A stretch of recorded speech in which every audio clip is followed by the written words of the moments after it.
awalnya nggak ada, tapi ya aku ya namanya juga niat ya, berdoa sama Allah.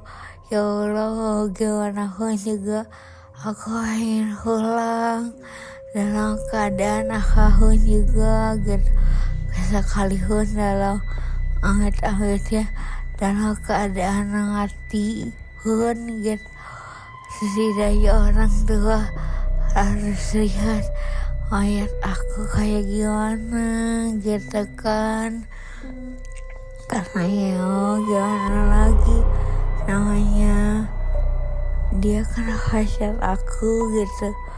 Awalnya bisa aja, dulu juga aku kerja dulu gitu kan, cuman hampir semua atasan aku sama dia kayak dia ngarahin gitu.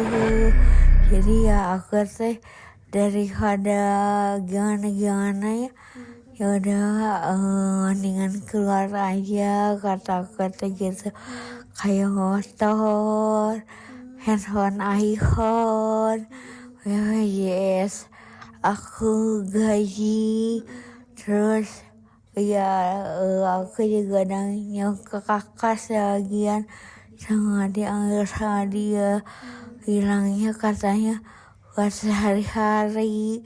Ya aku tuh ya ikut aja gitu ya, walaupun ya banyak sama dia, namanya laki-laki ya, kayak ngerokok, terus dia suka minum juga gitu.